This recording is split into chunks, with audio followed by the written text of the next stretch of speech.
A energia geotérmica tem origem no calor inicial da formação da Terra, que teve lugar há cerca de 4.500 milhões de anos, e também à desintegração dos elementos radioativos no seu interior. Através de correntes de convecção e por condução, o calor ascende à superfície e porque a crosta não é homogénea, portanto é heterogénea, o gradiente geotérmico vai ser bastante superior nas zonas vulcânicas ativas. Estas elevadas temperaturas manifestam-se quase sempre à superfície, através de fumarolas, geysers, piscinas termais naturais, entre outras manifestações. A definição legal de recurso geotérmico consiste em fluidos e formações do subsolo cujo calor seja suscetível de aproveitamento. Esta definição foi criada na altura em que apenas se utilizava fundamentalmente a geotermia para usos diretos, portanto aproveitava-se o calor diretamente das zonas de ocorrências geotérmicas com temperatura superior a 20 graus e também aproveitava-se o calor de zonas de temperatura bastante elevada. Quando se fala em geotermia, ocorre-nos de imediato o famoso cozido das furnas. A realidade portuguesa, em termos de geotermia, é diferente consoante estivermos a falar das ilhas ou estivermos a falar do continente. Os Açores, devido ao seu contexto geológico muito característico e tectonicamente ativo, permite a construção de centrais geotérmicas para a produção de eletricidade, como é o caso das centrais geotérmicas de São Miguel, a Central Geotérmica do Pico Vermelho e a Central Geotérmica da Ribeira Grande. A Central Geotérmica do Pico funcionou como um projeto piloto para a produção de eletricidade. Inicialmente, foi utilizada a tecnologia tradicional de produção, através do vapor geotérmico. Mas a fraca potência levou à substituição do sistema por um gerador de tecnologia binária com potência de 10 MW, que permite a utilização de fluidos a temperaturas menos elevadas. Esta central é abastecida por 5 poços de produção, cuja profundidade é de cerca de 1000 metros e a temperatura máxima medida foi de 243 graus Celsius. A Central Geotérmica da Ribeira Grande, igualmente na ilha de São Miguel, possui uma capacidade de geração de 13 MW e possui 5 poços de produção e um poço de injeção. A energia geotérmica é uma energia renovável, portanto está disponível 24 horas por dia. É ecológica, no sentido em que não produz emissões de dióxido de carbono para a atmosfera. É segura, é controlável. A grande desvantagem consiste na necessária proximidade entre o recurso e o utilizador.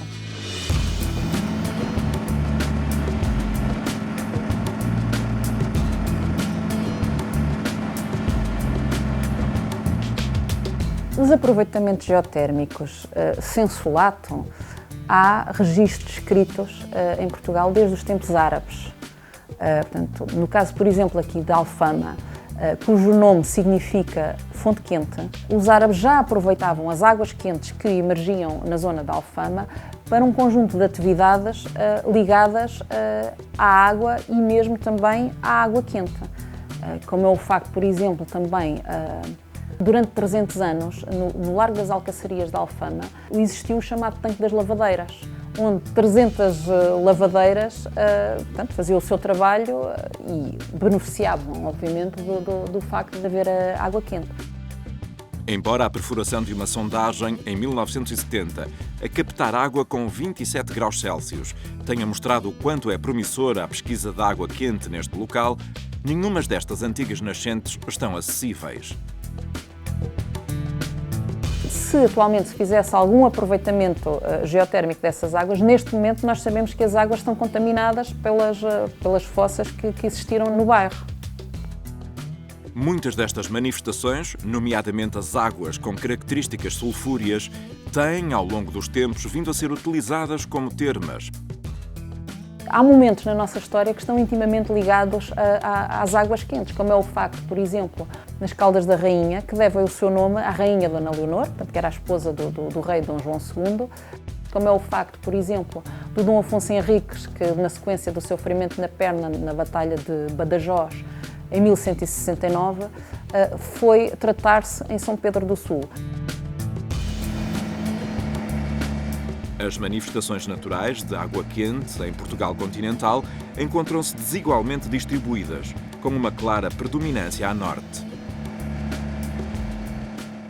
Não esqueçamos que a balneoterapia é uma forma nobre de geotermia. Do ponto de vista clássico, Chaves é o expoente mais alto porque é o local onde existe uma estância termal com temperaturas mais elevadas, portanto, locais onde a água aparece naturalmente, neste caso a temperaturas superiores a 70 graus. As termas tradicionais evoluíram ao longo dos tempos para modernas termas e spas. A garantia da qualidade da sua água consiste na substituição das nascentes originais, vulneráveis à poluição, por captações profundas, cuja qualidade é constantemente vigiada pelos concessionários, seguindo a legislação vigente e as orientações permanentes dos organismos de tutela. Em termos geotérmicos, de facto, a geotermia portuguesa começou em Chaves. E começou em Chaves em 1981, quando, depois de vários estudos de implantação, relativamente sofisticados para a época, se realizaram 2 furos, que estão aqui nas nossas costas, a cerca de 200 metros, um deles com 100 metros, outro com 150 metros, que até agora abasteceram as termas, abasteceram, do ponto de vista geotérmico, o Hotel Aqua Flávia e também a Piscina Municipal de Chaves, que fica aqui à nossa direita.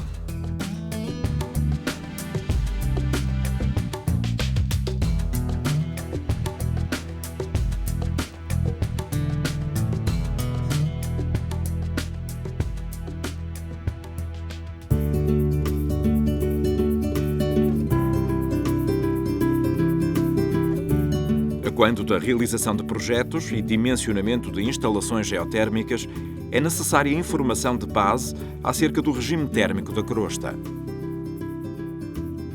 Recorrendo à realização de estudos para a obtenção de vários parâmetros físicos e químicos, dão origem a mapas que permitem ter uma ideia da variação espacial e em profundidade de várias grandezas importantes para a geotermia. A informação incorporada nesta cartografia tem diversas origens, podendo ser proveniente de sondagens hidrogeológicas, mineiras, pesquisa de petróleo e ainda sondagens termométricas.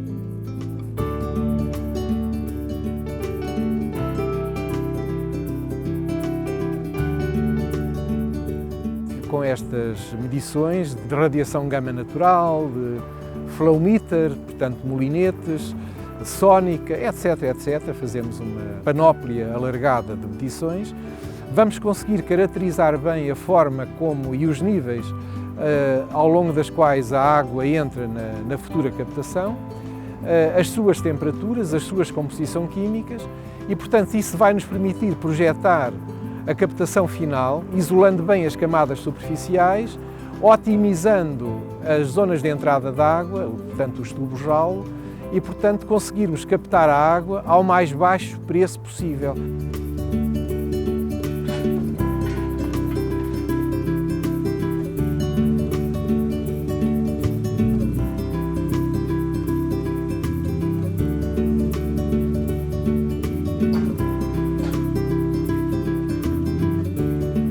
Eu aqui queria passar a mensagem de que uma captação de água é uma obra de engenharia, na qual se pretende obter água, e neste caso água geotérmica, água termal, ao mais baixo custo possível, e é isso que estamos aqui a tentar fazer.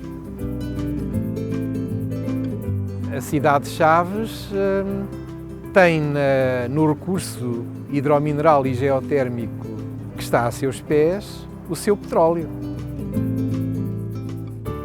Já agora, para falar o número, o potencial que nós temos aqui, eu avalio aproximadamente em 3 megawatts.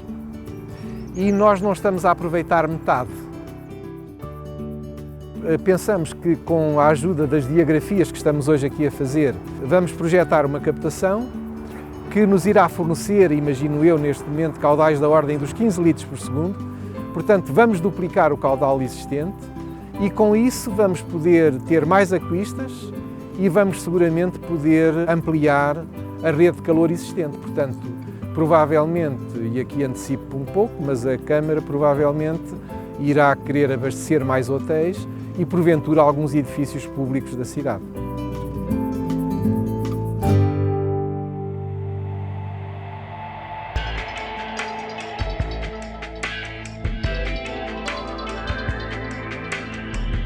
Durante muito tempo pensou-se que termas e geotermia podiam ou não poder coexistir. Muitas vezes há algum desconhecimento de que este recurso, portanto, pode servir para as duas situações, ou seja, pode servir para a balneoterapia, mas também pode servir para sistemas de aquecimento. Com uma água a 74 graus, como é que vamos ter aqui, nós para a usarmos nas termas temos que a arrefecer. E, portanto, já agora, se eu tenho que arrefecer essa água, vou utilizar esse diferencial térmico para usos diretos. Nós temos um recurso em termos de caudal e temperatura, portanto, que vai variando, portanto, conforme as zonas do país. Como disse, o mais elevado, portanto, é na zona de Chaves. Temos que adequar a utilização ao recurso que existe. E essa adequação faz-se normalmente na perspectiva da utilização em cascata térmica, ou seja, portanto, começamos pelas utilizações, portanto, que exigem maiores temperaturas, no caso das residências, podemos passar depois para as estufas, portanto, em que aquilo que é o retorno da parte residencial pode passar para ser aquecimento de estufas, e depois no final, portanto, já numa fase, portanto, em que pretendemos degradar a temperatura para a temperatura mais baixa, podemos fazer aproveitamento para a piscicultura. Portanto, a temperatura, à medida que for descendo, chega finalmente ao aquecimento de viveiros para piscicultura, normalmente para a criação de trutas, cuja temperatura mais elevada da água permite o crescimento, a aceleração do crescimento dos peixes e, neste caso, potenciar esta atividade económica. Um outro exemplo que nós temos cá em Portugal consiste numas estufas para a produção de frutos tropicais que existem em São Pedro do Sul, portanto, umas estufas de cerca de 2,5 hectares. Nas últimas décadas, a geotermia tem conhecido novos campos de aplicação. Existem vários tipos de aproveitamento consoante a temperatura do fluido ou das formações. Portanto, há a geotermia de muito baixa entalpia, se esta temperatura é inferior a 30 graus, e, entretanto, a sua classificação vai subindo, portanto, muito baixa, média e alta entalpia, sendo que estas últimas duas já servem, portanto, a partir da temperatura de 90 graus, já podem servir para a produção de eletricidade. Quando estamos perante aproveitamentos geotérmicos de muito baixa entalpia, com fluidos e formações de temperatura inferior a 30 graus, esses aproveitamentos consistem essencialmente com fins de climatização ambiental. Os aproveitamentos diretos do calor podem igualmente ser realizados com o recurso a captações profundas. É o caso de um sistema de aproveitamento direto do calor para aquecimento do ambiente e água quente sanitária, localizado no Hospital da Força Aérea, no Lumiar, em Lisboa, que esteve em atividade durante a década dos anos 90 do século passado. Este era efetuado a partir de um furo com 1.500 metros de profundidade que captava uma água subterrânea de 50 graus Celsius.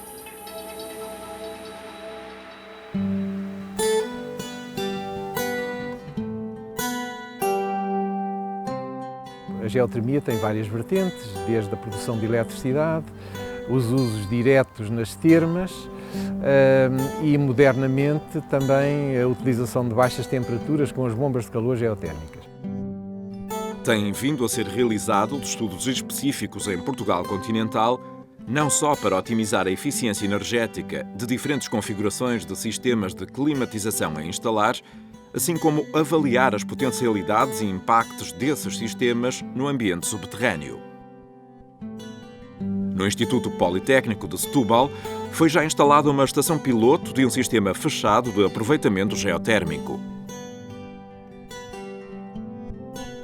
Este projeto em Portugal, na altura, foi um projeto piloto. As bombas de calor geotérmicas eram pouco conhecidas e, portanto, teve também aqui a vantagem de trazer o conhecimento das bombas geotérmicas para o mercado português. Não é só um problema de Portugal, mas dos países mediterrâneos em geral. Há uma fraca implementação da geotermia superficial, ao contrário do que, por exemplo, acontece nos países do norte da Europa, onde, por exemplo, na Suécia, cerca de 500 mil de fogos são climatizados com este tipo de energia. Estas bombas tradicionalmente são usadas com muito sucesso no norte da Europa.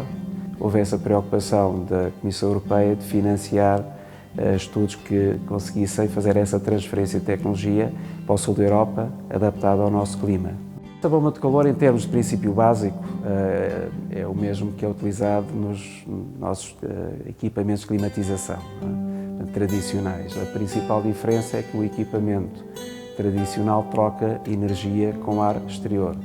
Portanto, no inverno vai buscar energia ao ar exterior, infelizmente está frio e, portanto, temos que pagar alguma energia para o forçar a entrar dentro do edifício e por isso é que servem estes equipamentos. Enquanto que esta bomba de calor geotérmica vai buscar essa energia ao solo. A tecnologia de utilização do ambiente subterrâneo para trocas de calor denomina-se de armazenamento subterrâneo de energia térmica. Uma vez que a temperatura do solo se mantém praticamente constante durante todo o ano, refletindo a temperatura média do ar, a Terra é uma fonte retentora de calor. Esta tecnologia pode ser utilizada em qualquer parte do planeta, não é? Portanto, porque em qualquer parte do planeta o Sol tem uma temperatura sempre mais amena do que o ar.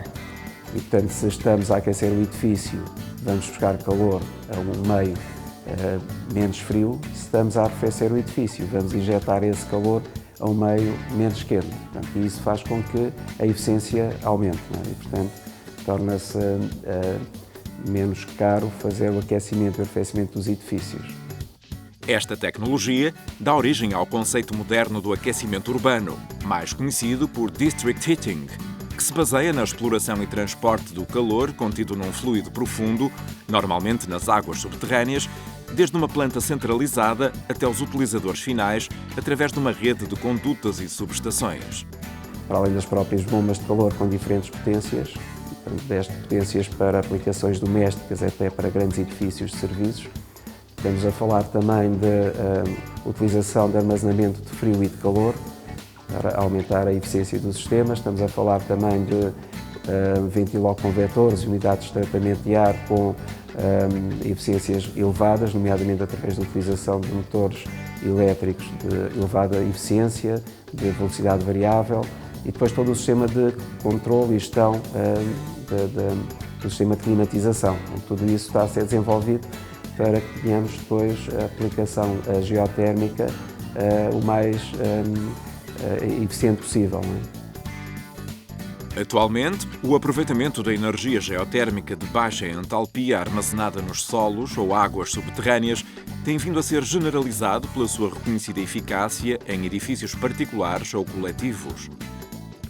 Na minha opinião, o principal desafio que atualmente está ligado à geotermia consiste na promoção e na disseminação efetiva da geotermia superficial enquanto energia alternativa para a climatização de edifícios e, neste momento, o valor da fatura energética pode constituir um fator que potencia a implementação da geotermia superficial enquanto energia alternativa para a climatização de edifícios.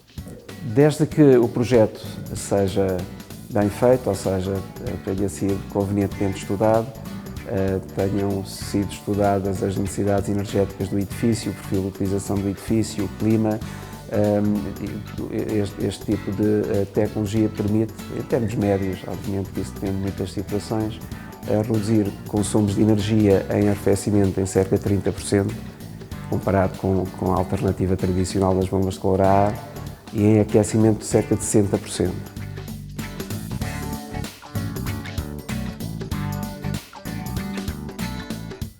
Neste momento, o trabalho que há que fazer é tentar compatibilizar, portanto, o recurso com a possibilidade de o utilizar.